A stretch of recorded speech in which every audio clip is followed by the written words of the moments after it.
Hi guys, welcome back to class of learning. You're with Rahul Sharma, your friend and guide. और यहाँ पे हम discuss करने वाले हैं आज की क्लास में इकोनॉमी का वो सेक्शन जो बच्चों के लिए एक बहुत बड़ा सिलसिला बन चुका है। आपने कहा सर फॉरेन एक्सचेंज रेट की बात करें, what does mean bye foreign exchange rate, क्या है, कॉन्सेप्ट क्या होता है, फिक्स और फ्लोटिंग में क्या फर्क है। सर अगर हम बोले कि एक मैनेज होता है या सर हमें बताएं कि ये कितनी तरह का होता है। So in this class we are going to deal with each and every factor that is related with the foreign exchange rate. तो पहले कॉन्सेप्ट क्लियर करते हैं। इकोनॉमिक्स की बात की जाए और मैक्रो इकोनॉमी की बात करें तो यहाँ पे सबसे इम्पोर्टेंट चीज होती है कि हम समझ पाए फॉरेन एक्सचेंज रेट क्या होता है। What does mean by the foreign exchange rate. Sir इसका रिजर्व कौन इसको होस्ट करता है, who is going to take care all this, as we know that the RBI do have the authority to cater all foreign exchange. अब यहाँ पे समझना जरूरी है कि फॉरेन एक्सचेंज क्या है और कौन कौन सी चीजें हम यहाँ बताने वाले हैं। तो गाइस फर्स्ट ऑफ ऑल अगर आपने चैनल को सब्सक्राइब नहीं किया तो अभी सब्सक्राइब करें, तो यहाँ वो सारी वीडियो मिलेगी जो आपको 12th के लिए अच्छे नंबर की जरूरी हो। Let's start the class. The first thing, the rate at which domestic currency can be exchanged for the foreign currency. Sir rate at which the foreign currency to be converted or to be exchanged in domestic. आपने कहा sir domestic currency, we do have the domestic currency as raw. Yes, रुपी को हमने sign दिया raw का जो last 4 years back हुआ हमारे पास। तो हमने कहा सर इस कॉन्सेप्ट को समझना जरूरी है कि अगर हम इसकी रुपी की बात करते तो $1 as a matter of fact हम बोलते हैं आज के टाइम में $1 इज इक्वल टू 67 रुपीज। तो that is the exchange rate, that is the exchange rate. इसको हम बोलते हैं एक्सचेंज रेट। मतलब $1 कितने रुपए पे चेंज होता है, या मैं बोलूं ₹1 कितने दिनार पॉन्ड्स में एक्सचेंज किया जाता है। तो इन दोनों की एक्सचेंज पावर, द कैपेबिलिटी और द कैरिंग ओ सर इनको चेंज किया जाता है जिस रेट पे, उसको हम बोलते हैं फॉरेन एक्सचेंज रेट। अब जानना जरूरी कि फॉरेन एक्सचेंज रेट कितनी ज्यादा है। नॉर्मली अगर इसको क्लियर किया तो we do have the flexible and fixed rate of exchange. So what does mean the flexible rate of exchange or fixed? तो पहले बात करते हैं flexible rate of exchange की। Flexible rate of exchange में गवर्नमेंट का कोई रोल नहीं है। Guys please clear, while talking flexible rate of exchange we don't have any role of government. ये पूरी तरह डिमांड और सप्लाई फैक्टर्स पे बेस करते हैं। मार्केट में किसी भी चीज की कितनी डिमांड और कितनी सप्लाई है, मतलब जब हम मार्केट के सेगमेंट पे पूरी तरह छोड़ देते हैं तो इसको हम बोलते हैं flexible rate of exchange, flexible foreign exchange rate. Concept को क्लियर करते हैं। The first, rate at which it is determined by the demand supply forces in the foreign exchange market. तो सर यहां दो फैक्टर्स हो गए हमारे पास जो डिटरमाइन करते हैं इस रेट को। The first one is demand for foreign exchange. Sir demand का रिलेशन क्या होगा, इसको थोड़ा डिटेल में जानते हैं।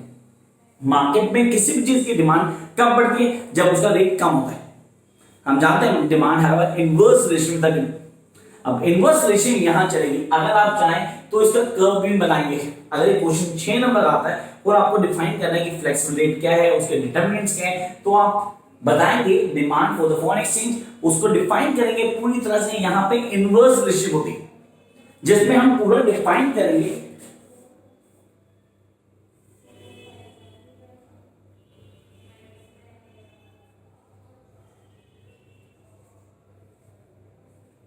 with the help of the curve। आप कर्व में डिपिक्ट करेंगे पूरी तरह से कि जैसे मार्केट में किसी चीज के प्राइसेस कम होते हैं तो उसकी डिमांड बढ़ती है। तो इनवर्स या फॉरेन एक्सचेंज की बात करें, we are talking about the price of foreign exchange. तो पहला फैक्टर आ गया हमारा डिमांड का, and the second factor is all about supply of foreign exchange, vice versa. So same positive relation है, इसमें इनवर्स रिलेशनशिप नहीं होती। We are having a positive relation. तो आपने कहा यहां पे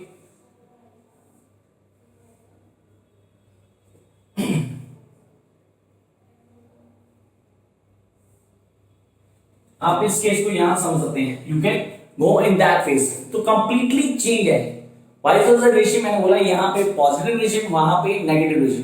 फिर बात की जाती है सर इक्विलिब्रियम पॉइंट। मार्केट में स्पॉट रेट जिसको बोलते हैं इक्विलिब्रियम पॉइंट, जहां पे मार्केट की डिमांड और सप्लाई किसी भी चीज को डिफाइन कर दिए। तो हमने कहा सर यहां पे वो कर्व बन जाएगा।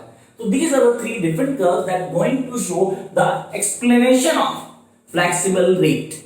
तो गाइस आई होप आपको क्लियर होगा कि फ्लेक्सिबल एक्सचेंज रेट या फ्लेक्सिबल फॉरेन एक्सचेंज रेट क्या होता है। तो इसके दो फैक्टर जिसको डिटरमिनेंट्स बोलते हैं, पहला हमारा आता है demand for the foreign exchange, the second one supply for the foreign exchange. अब थोड़ा डिटेल में जानना जरूरी है इसको, ये आगे क्या काम करता है। द इक्विलिब्रियम रेट और par, I repeat, par rate of exchange. Sir ये इक्विलिब्रियम रेट और पार रेट ऑफ एक्सचेंज क्या होता है? The supply of foreign exchange is equal to demand for foreign exchange here. तो आप बोल सर जहां पे हमारी सप्लाई और डिमांड दोनों एक दूसरे इक्वल होती है, that is known as equilibrium rate और a par rate of exchange. तो आप इसमें बताएंगे the supply of foreign exchange is equal to demand of foreign exchange. Now there is need to discuss the two terms. ये दो terms क्या हैं? The first one the appreciation of domestic currency. से appreciation क्या है please थोड़ा detail में बताएं। Then we are having the depreciation of foreign currency. Sir appreciation और डेप्रिसिएशन के कॉन्सेप्ट को क्लियर करना। अभी जैसे मैंने बताया था फॉरेन एक्सचेंज में हमारे पास $1.67 का है। अगर ये 67 रुपीज घटकर $1.60 में आना शुरू कर देता है, $1.60 आना शुरू होता है, this is known as to be the appreciation of our domestic currency. इस केस को हम बोलेंगे the appreciation of our domestic currency. यहां पे हमारी डोमेस्टिक करेंसी में क्या होती है? एप्रिसिएशन होती है। सर आपने कहा यहां तो पैसे कम हो गए सर, पहले 67 थे अब 60 हो गए। गाइस हमारे रुपये की कैपेबिलिटी मतलब पावर टू परचेज थिंग्स बढ़ गई मार्केट में, उसको बोलते हैं हम एप्रिसिएशन। और जहां पर अगर इसका रिवर्स हो, मतलब अगर उसकी किसी चीज को खरीदने की पावर क्षमता जो कम हो जाती है मार्केट में, तो उसे डीवैल्यूएशन कहते हैं, and that is depreciation. Sir depreciation of money value और द करेंसी। तो यहां क्या होगा हमारे पास $1 is equal to 70 rupees. So that term is known as the depreciation of domestic currency. So here we had work out the two terms जिसमें हम लोग appreciation और depreciation of foreign currency। इसमें domestic currency की बात की थी appreciation और depreciation में। तो पहली term flexible। Now jump up to the second part जिसको जानना जरूरी है क्योंकि सबसे इम्पोर्टेंट है, that is the fixed rate of foreign exchange। Fixed foreign exchange rate क्या होता है जिसको डिफाइन करते हैं? ये गवर्नमेंट डिसाइड करती है। I repeat my words, the fixed exchange rate was being defined by the government. Government एक रेट डिसाइड करती थी जिसके ऊपर काम होगा at a particular time period, level system बोलते हैं। Here we are having when the foreign exchange rate is set and maintained by the government at a particular level. हर बार गवर्नमेंट ये नहीं करती, गवर्नमेंट कुछ केसेस में बीच में इंडल्ज होकर ये चीज कर दी है। तो when the foreign exchange rate is set and maintained by the government at a particular level, it is known as the fixed foreign exchange rate.